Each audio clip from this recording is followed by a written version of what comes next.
हमारी शिव महापुराण की कथा वर्णन करती है, वेद व्यास जी शिव महापुराण के अंतर्गत वर्णन करते हैं कि आंखें खोलकर, नेत्र खोलकर दूसरे की बुराई देखने से अच्छा है नेत्र बंद कर कर, आंखें बंद कर कर अपने भीतर की बुराइयों को छांट लेना और उसे बाहर निकाल देना।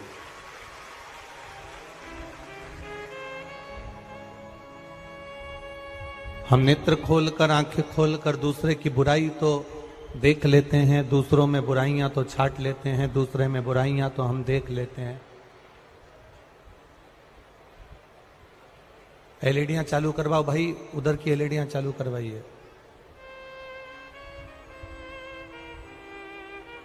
उधर आवाज जा रही पीछे,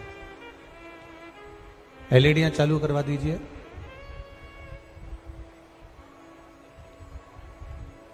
नेत्र खोलकर, आंखें खोलकर हम दूसरे की बुराइयां तो देख लेते हैं, पर शिव महापुराण की कथा कहती है कि हम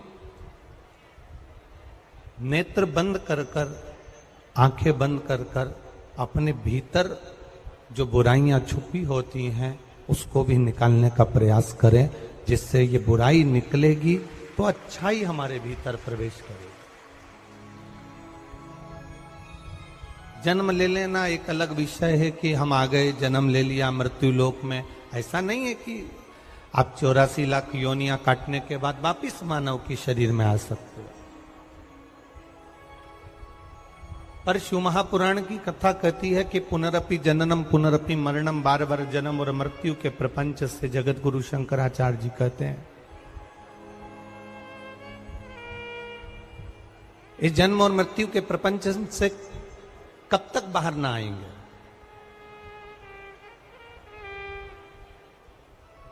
एसी के कमरे में कितना भी बैठे रहो, पर कोई काम से तो तुमको एसी का कमरा छोड़ना पड़ेगा। डनलप के गद्दे पर कितने भी पड़े रहो, पर कोई ना कोई कार्य से तुम्हें डनलप का गद्दा छोड़ना पड़ेगा।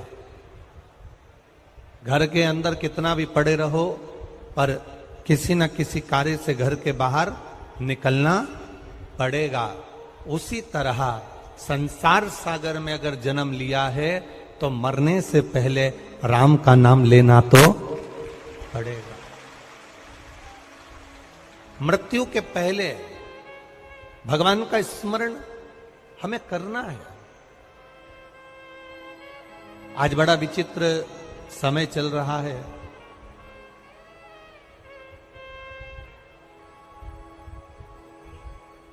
एलईडियां नहीं चल रही हैं क्या? क्या आवाज नहीं आ रही है? हैं? एलईडियां नहीं चल रही हैं? एलईडियां चलाइए, सब जगह की एलईडियां चालू कर दीजिए आप। आज बड़ा विचित्र समय है ये, और इस विचित्र समय में हम अपने जीवन की थोड़ा सा भी अंश, हमारे जीवन का थोड़ा सा भी एक समय, हमारे जीवन का एक थोड़ा सा भी पल, घड़ी हम अगर परमात्मा को समर्पित कर रहे हैं तो ये निश्चित है कि अंत समय प्रभु आना पड़ेगा, वचन दिया तो निभाना पड़ेगा।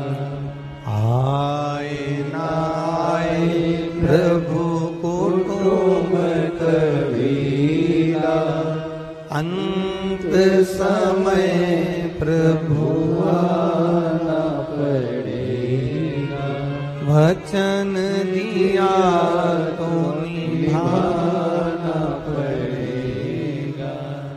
अंत समय प्रभु आना पड़ेगा।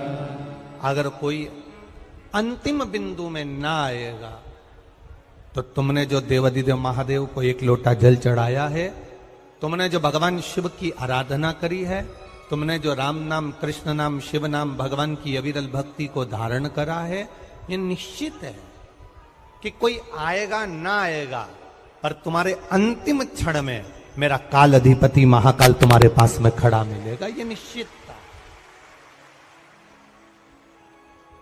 ये बड़ा विचित्र, बहुत विचित्र संसार है।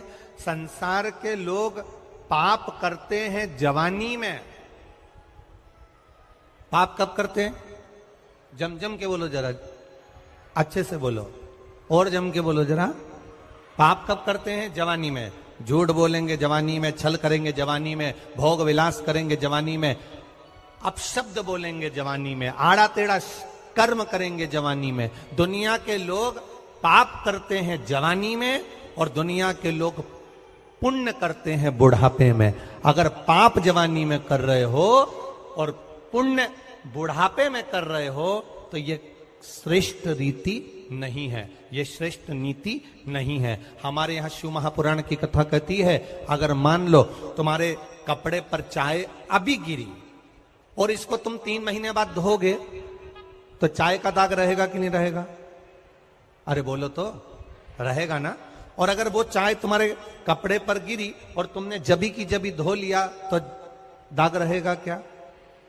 नहीं रहेगा। उसी तरह आज संसार के लोग पाप करते हैं जवानी में, पाप कर्म करते हैं जवानी में, और पुण्य करने का प्रयास करते हैं बुढ़ापे में। तो ईमानदारी से बोलो, जवानी के पाप को क्या बुढ़ापे में धो पाओगे? कैसे धो पाओगे?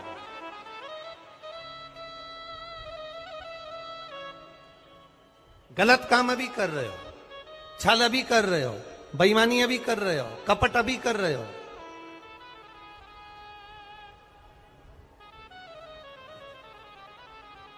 नौकरी अभी कर रहे हो, और बाद में तुम सोचो कि मेरा जो बुढ़ापा आएगा तो मैं पुण्य कमा लूंगा, मेरे बुढ़ापे में मैं अच्छा काम कर लूंगा, मेरे बुढ़ापे में मैं सत्कर्म कर लूंगा, मेरे बुढ़ापे में मैं कोई अच्छा काम कर लूंगा। तो ये अलग विषय है, ये हो नहीं सकता।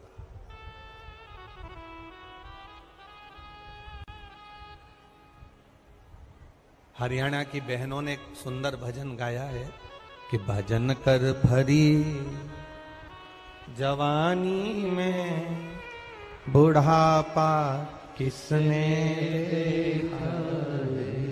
शिव कथा कहती है कि आज अगर हमारे कपड़े पर चाय गिरी है, आज हमारे कपड़े पर अगर कॉफी गिरी है, आज हमारे कपड़े पर अगर सब्जी गिरी है, तो उसको अभी की अभी धो लो।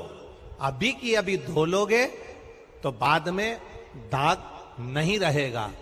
आज अगर हमने पाप कर्म किया है, आज हमने अगर झूठ बोला है, आज हमने गलत कर्म करा है, तो शिव पुराण कहती है आज ही शंकर जी के मंदिर में जाकर 1 लोटा जल चढ़ाकर, कोई पुण्य कार्य कर कर, किसी का भला कर कर, किसी प्यासे को पानी पिलाकर, किसी भूखे को भोजन कराकर, किसी को औषधि देकर, किसी के लिए सत्कर्म कर कर अपने इस पाप कर्म को धोने का प्रयास करो। बाद का कोई भरोसा नहीं।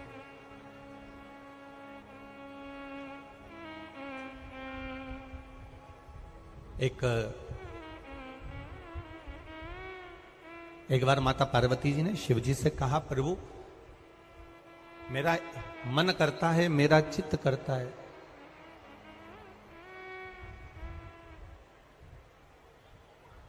एलईडी नहीं चल रही है क्या?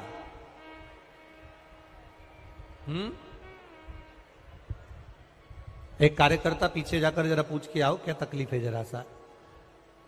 एक कार्यकर्ता जाकर जरा पीछे से पता करो, एलईडी नहीं चल रही है क्या, आवाज नहीं आ रही, कारण क्या है, क्यों आवाज लगा रहे हैं लोग? एलईडियां नहीं चल रही हैं तो एलईडियां चालू करो ना भाई।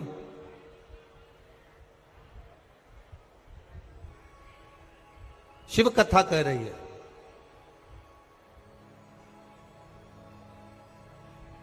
शिव महापुराण की कथा वर्णन कर रही है। एक बार माता पार्वती जी भगवान शिव से कह रही हैं, भगवान शंकर से वर्णन कर रही हैं, और माता पार्वती जी ने भगवान शिव से प्रार्थना करी। माता पार्वती जी ने भगवान शंकर से विनय करा, प्रभु मेरा मन करता है कि एकांत में बैठकर मैं तप साधना करूं और उस तप साधना का जो पुण्य है, उस तप साधना का जो पुण्य एकत्रित होगा, उस तप साधना का जो पुण्य हमारे पास में आएगा, उस तप साधना के पुण्य को मैं आपको समर्पित करूं। बस मेरे हृदय में, मेरे चित्त में ये बात आ रही। और यहां शिव महापुराण की कथा कर रही है, भगवान शंकर का संवाद कर रहा है, शिव कथा कर रही है। अपने भीतर एक बात हमेशा उतार कर रखना, एकादशी का व्रत करो, चाहे सोमवार का व्रत करो, चाहे पशुपति व्रत करो, चाहे तीज का व्रत करो, चाहे चतुर्थी का व्रत करो, चाहे पंचमी का करो, चाहे छठ का करो, तुम्हारी मर्जी पड़े जो व्रत करो। पर शिव महापुराण की कथा कहती है जैसे माता पार्वती जी ने भगवान शंकर से जाकर प्रार्थना करा कि हे भोलेनाथ, मेरा मन करता है कि मैं तप साधना करूं और उस तप साधना के पुण्य को इकट्ठा कर कर मैं आपको समर्पित करूं। आपके मन में जब व्रत करने का भाव प्रकट हो जाए, आपके मन में जब दान करने का भाव प्रकट हो जाए, आपके मन में तप साधना करने का जब भाव प्रकट हो जाए, तो शिव कथा कहती है एक बार अपने पति के कानों में यह बात जरूर डालिए कि मेरा मन कर रहा है कि मैं पशुपति व्रत कर लूं, मेरा मन कर रहा है कि मैं सोमवार का व्रत कर लूं, मेरा मन कर रहा है कि मैं भगवान की ये सोमवार का व्रत, ये 16 सोमवार का व्रत, ये पशुपति व्रत मैं धारण कर लूं। ये अपने मन की बात आप अपने पति से जरूर कहें, अपने परिवार में जरूर कहें। कारण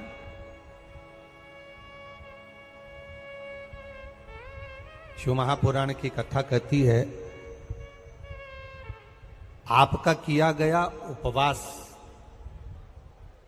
आपका किया गया भजन, आपका किया गया मंत्र जाप, जब आप करने के लिए बैठें, उपास करें, मंत्र जाप करें, कीर्तन करें, तो आप जब जप करने या कीर्तन करने या मंत्र जाप करने या उपास करने के लिए जब तैयार हों और आगे बढ़ें, उपवास करते समय, तप साधना करते समय कोई परिवार का व्यक्ति आकर यदि आपका हाथ पकड़कर उठा दे या आपको अपशब्द कहे, तो यह श्रेष्ठता नहीं हो। आप करो पशुपति व्रत, आप करो सोमवार के व्रत, पर निवेदन है कि व्रत करते समय, व्रत के पहले आपके परिवार वालों को, आपकी पति को, माता पिता को, परिवारजन को यह बात बता दी जाए कि हम ये व्रत कर रहे हैं। क्यों? उसका कारण केवल इतना सा है कि जब हम ये परिवार वालों को बता देंगे कि हम व्रत कर रहे हैं, तो आपके व्रत में कोई टोकने वाला नहीं रहेगा, आपके व्रत को कोई रोकने वाला नहीं रहेगा, और आप निष्कपट भाव से भगवान की अविरल भक्ति को धारण कर सकते, निष्कपट भाव से भगवान के भजन को धारण कर सकते।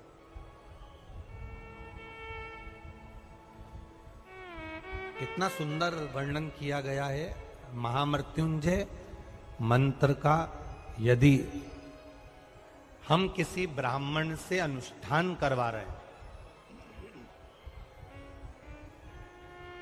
महामृत्युंजय मंत्र का यदि हम किसी ब्राह्मण से अनुष्ठान करवा रहे हैं, शिव महापुराण की कथा कहती है अनुष्ठान पत्नी करवा रही है या पति करवा रहा है, सास करवा रही है या ससुर करवा रहा है, घर का जेठ करवा रहा है या जेठानी करवा रही है, शिव महापुराण की कथा कहती है जितने लोग आपके घर में रह रहे हैं, जितने लोगों के साथ आप 24 घंटे घर के अंदर रह रहे हैं, जब हम पशुपति व्रत करें या महामृत्युंजय का अनुष्ठान किसी ब्राह्मण से करवा रहे हैं या मंदिर में हम अनुष्ठान करवा रहे हैं, तो भी हमारे चित्तवृत्ति से हमारे परिवार वालों को यह मालूम होना चाहिए कि मैंने उन ब्राह्मण के द्वारा अपने परिवार के हित के लिए, अपने बुजुर्ग के हित के लिए, अपने घर के हित के लिए मैंने महामृत्युंजय का अनुष्ठान करवाया है। उसका पुण्य 4 गुना बढ़ता है, जिससे घर के लोगों में कोई